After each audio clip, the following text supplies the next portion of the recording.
ओम नमः शिवाय। हर हर महादेव।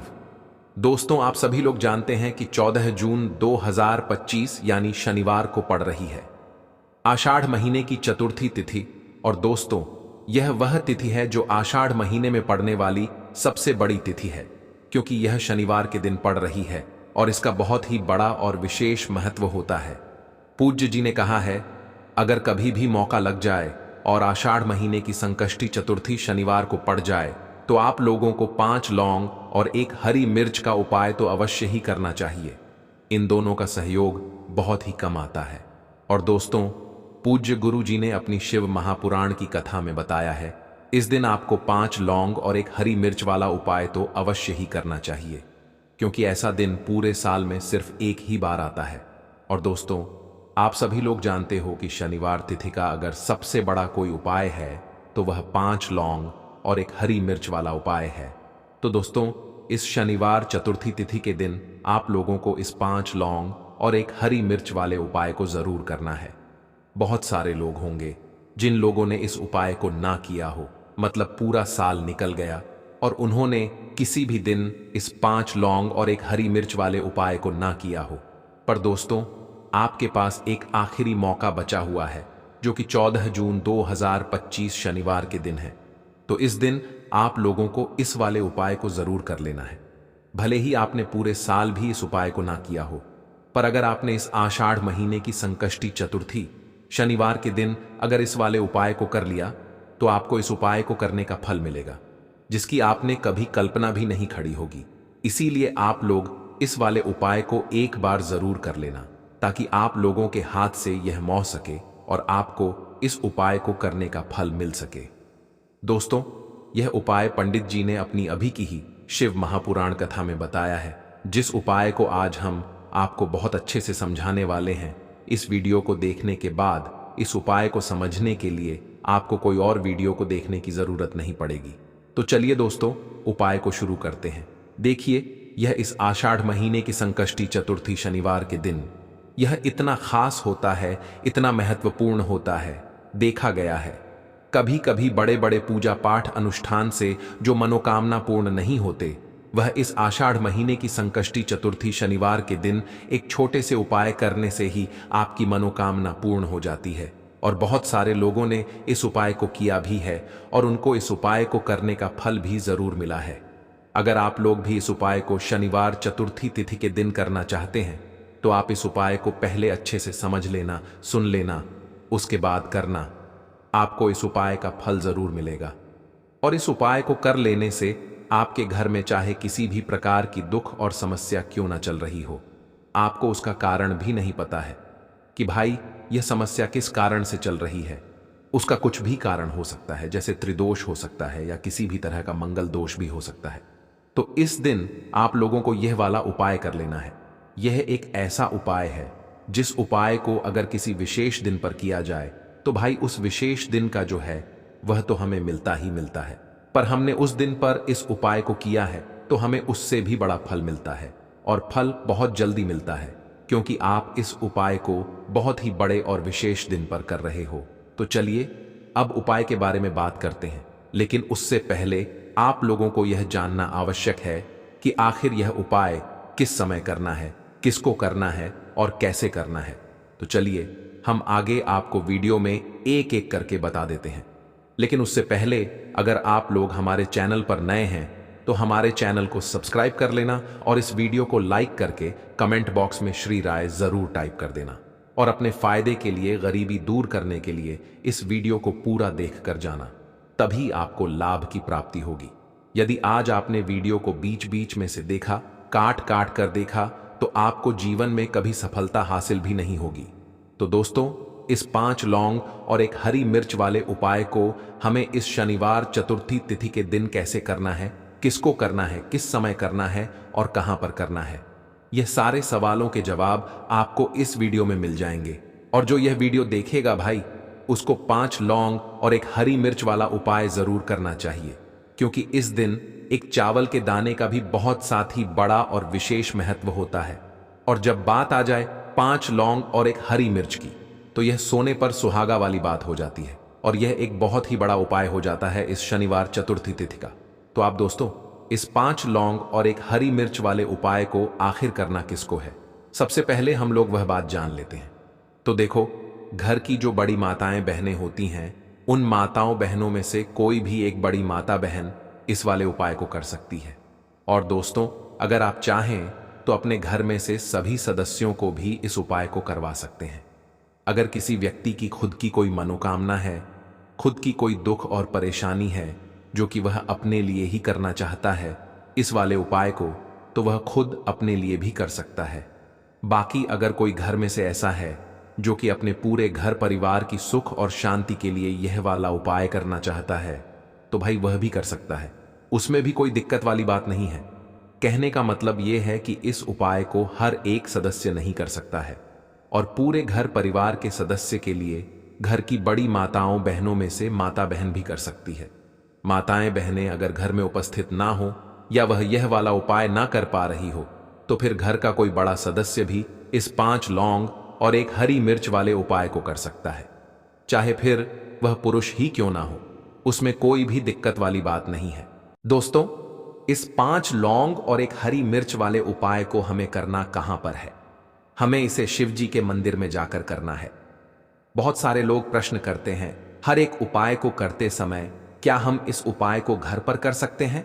तो इस वाले उपाय को आप घर पर नहीं कर सकते हो। इस वाले उपाय को करने के लिए आपको शिव जी के मंदिर ही जाना पड़ी रहेगा।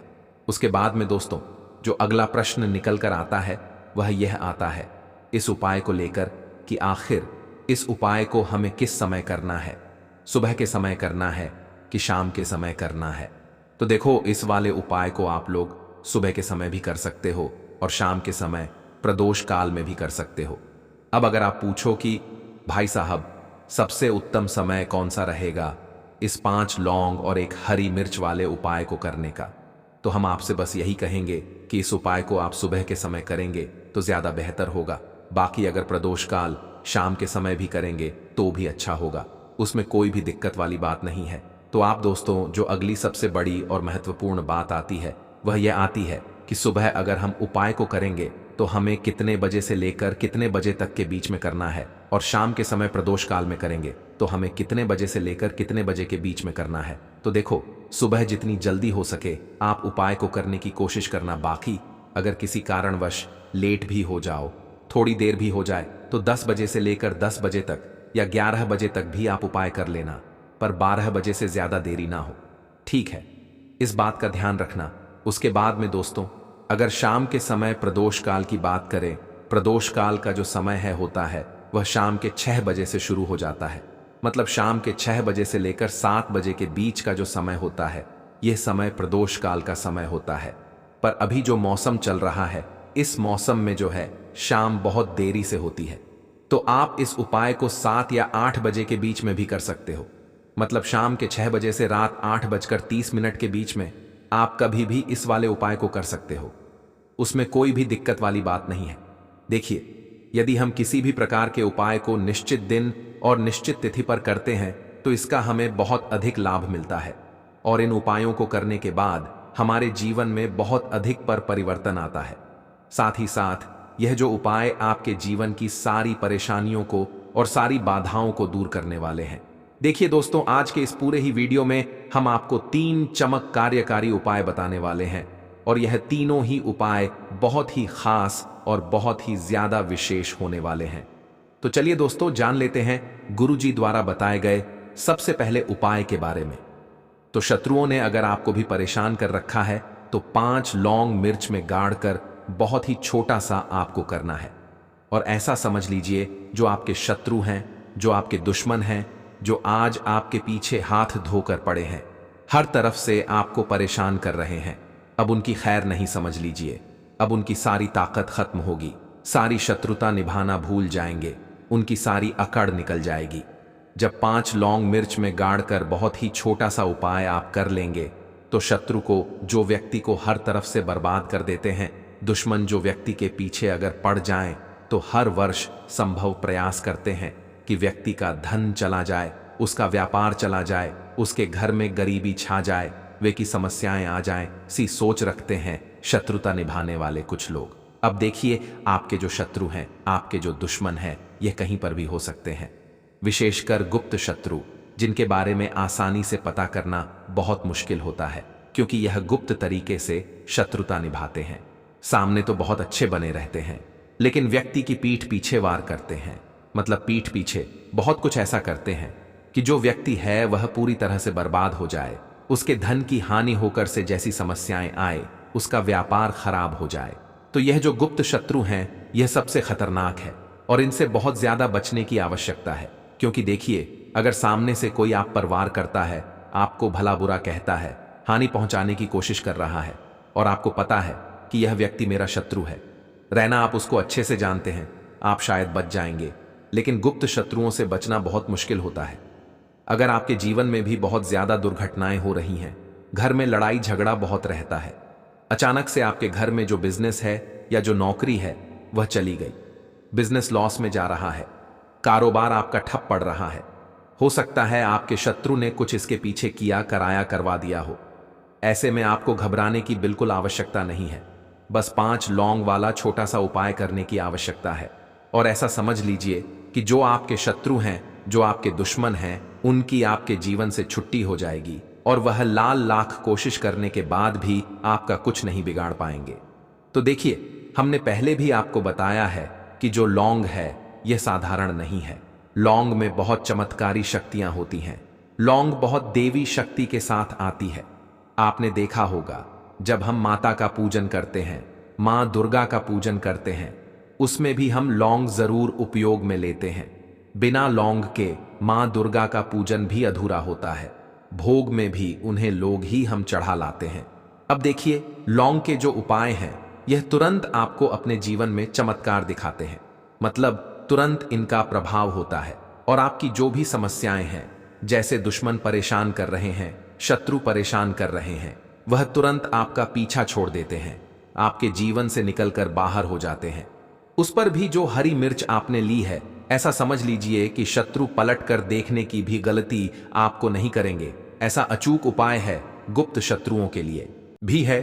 और सामने से अगर आपके शत्रु आप पर वार कर रहे हैं, आपको हानि पहुंचाने की कोशिश कर रहे हैं, उनको भी जीवन से दूर करने के लिए आप इस उपाय को करें। इस उपाय को किसी भी दिन आप कर सकते हैं। स्त्री, पुरुष, महिला, कोई भी इस उपाय को कर सकता है।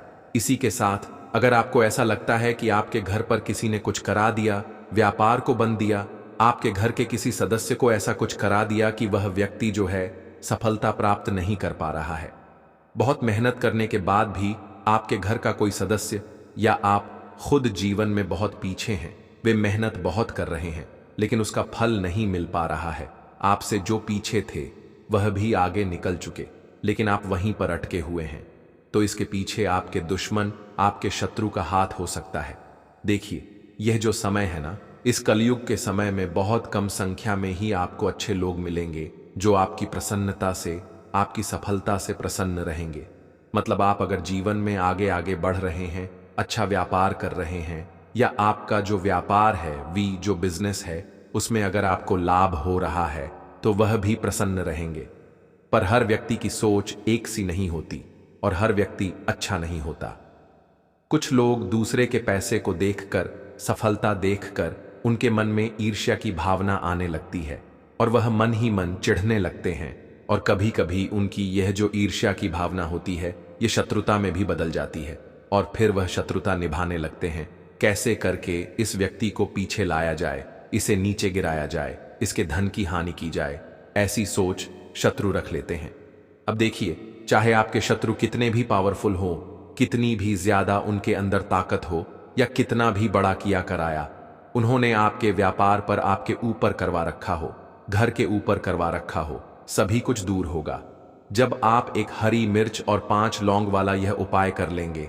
स्त्री पुरुष सभी इस उपाय को कर सकते हैं, किसी भी दिन कर सकते हैं। तो चलिए बात कर लेते हैं उपाय की। देखिए, सबसे पहले आपको एक हरी मिर्च यहां पर लेनी है। हरी मिर्च के डंठल वाली लेंगे, डंठल लगा हो, ऐसी हरी मिर्च आपको लेनी है। ताजी हरी मिर्च हो, ताजी का मतलब है खराब मिर्च नहीं होनी चाहिए। तो आप इस उपाय को 7 या 8 बजे के बीच में भी कर सकते हो। मतलब शाम के 6 बजे से रात 8 बजे के बीच में आप कभी भी इस वाले उपाय को कर सकते हो। उसमें कोई भी दिक्कत वाली बात नहीं है। अब दोस्तों, यहां पर इस उपाय को लेकर एक और सबसे बड़ी बात यह निकल कर आती है कि इस 31 चावल के दानों को हमें लेना कहां से होता है, और हमें इस उपाय को करने के साथ में क्या और कुछ भी सामग्री ऐसी होती है जो शिव जी के मंदिर लेकर जानी पंडित रहती है। तो देखो, यहां पर हम आपको बता दें।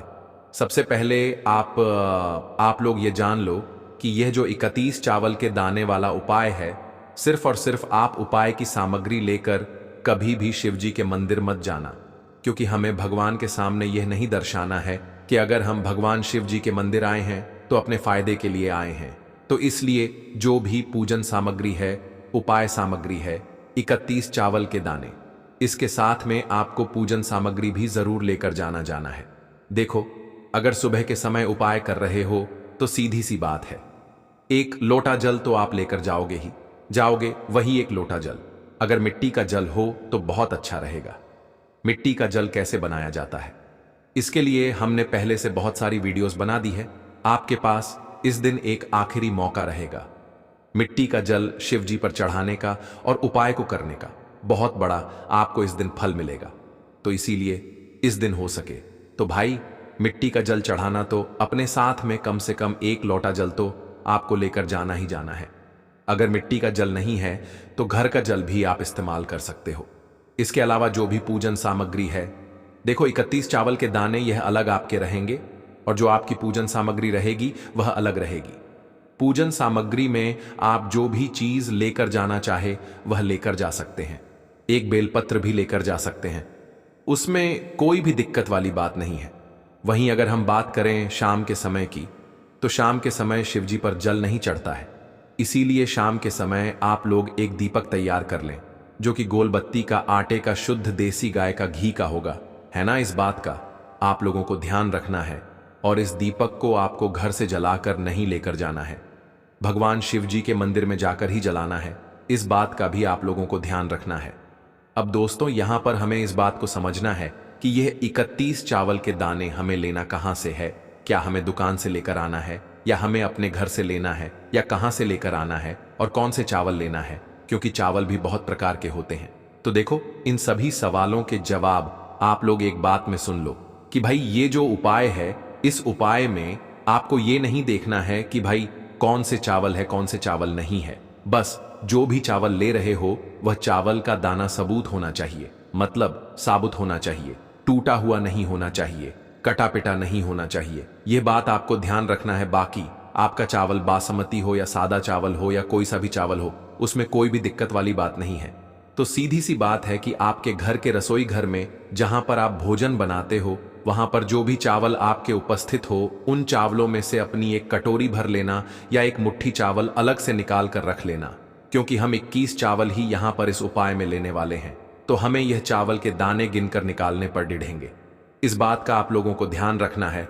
तो अपने उस चावल की कटोरी में से या चावल में से 31 ऐसे चावल के दाने आप लोग निकाल लो जो कि टूटे हुए ना हो, कटे पिटे ना हो, जिनमें कोई दाग ना लगा हुआ हो, है ना। अच्छे साबुत चावल के दाने 31 दाने आप लोग निकाल कर रख लो, और इन्हें किसी भी एक कागज की पू में या किसी एक छोटी सी कटोरी में आप लोग रख लो, ताकि यह सुरक्षित रहे, आपके एक भी चावल का दाना इधर उधर ना हो और आपका उपाय भी पूरा अच्छे से हो जाए। तो भाई, जैसे ही आपका उपाय की जो सामग्री है, 31 चावल के दाने, ये तैयार हो जाते हैं, उसके बाद में आपको जो भी अपनी पूजन सामग्री है सुबह के समय कर रहे हो, तो एक लोटा जल और एक बेल पत्र या पूजन सामग्री जो लेकर जाना चाहो उसकी भी तैयारी कर लेना। और शाम के समय जा रहे हो तो भाई अपना जो दीपक है उसे तैयार कर लेना, ठीक है। और उपाय को करते समय शुद्धता का विशेष रूप से ध्यान रखना, ठीक है। सुबह सुबह स्नान करने के बाद ही उपाय को करने की आप लोग तैयारी करना। उसके बाद अगर शाम के समय की बात करें तो शाम के समय आपको स्नान करने की जरूरत नहीं है, पर शुद्धता का ध्यान रखना है। आपको स्नान तो नहीं करेंगे, आप हाथ मुंह धोकर भी इस वाले उपाय को शाम के समय प्रदोष काल में कर सकते हैं। इसमें कोई दिक्कत वाली बात नहीं है। तो आप अपने उपाय की पूरी सामग्री तैयार करके आपके पास ही में जो आपका शिव मंदिर हो वहां पर पहुंच जाइए। सबसे पहले शिव मंदिर में जाकर आप लोगों को उपाय नहीं करना है, पहले भगवान के दर्शन करना है, भगवान से आशीर्वाद प्राप्त करना है। फिर शिव जी की शिवलिंग के पास में आना है।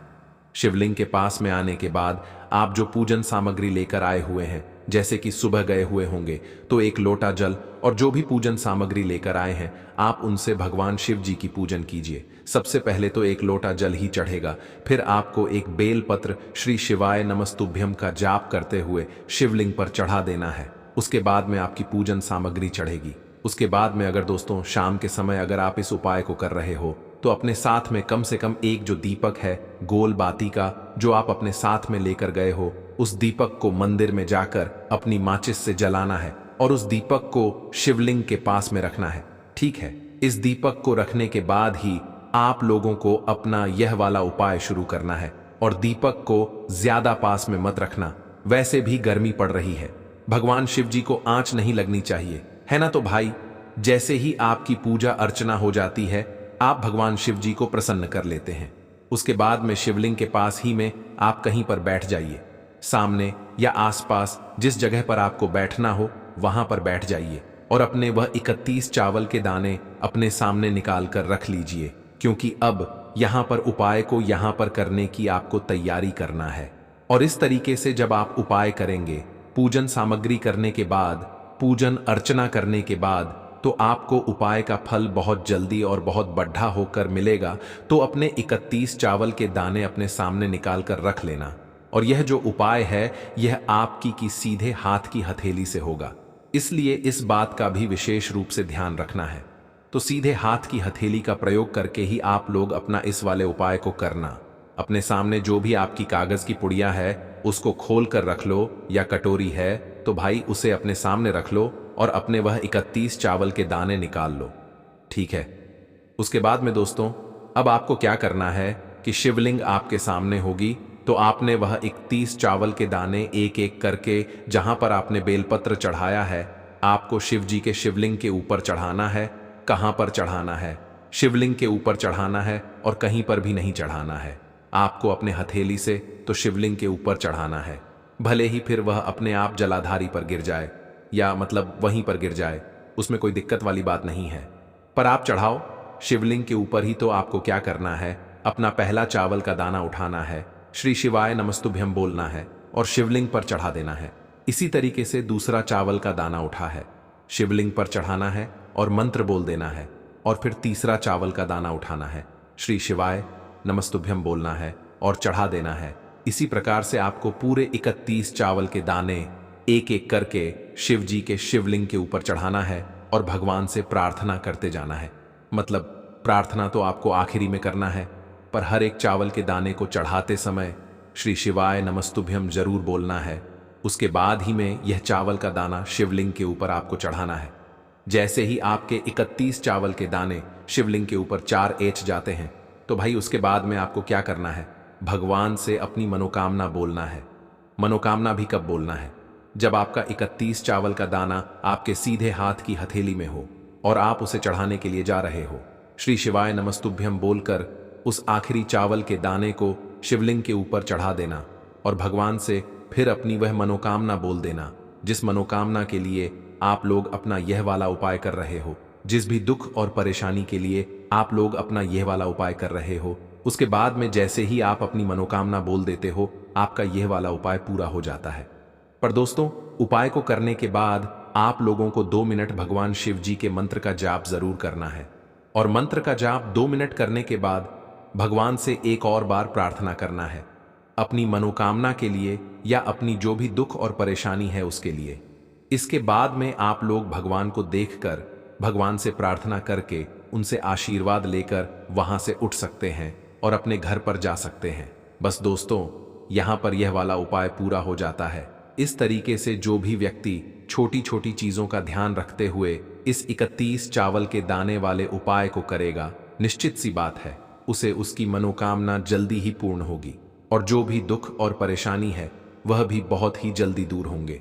और दोस्तों अगर आपको हमारी यह वीडियो पसंद आई हो तो हमारे इस वीडियो को लाइक और चैनल को सब्सक्राइब जरूर करें। हर हर महादेव, ओम नमः शिवाय।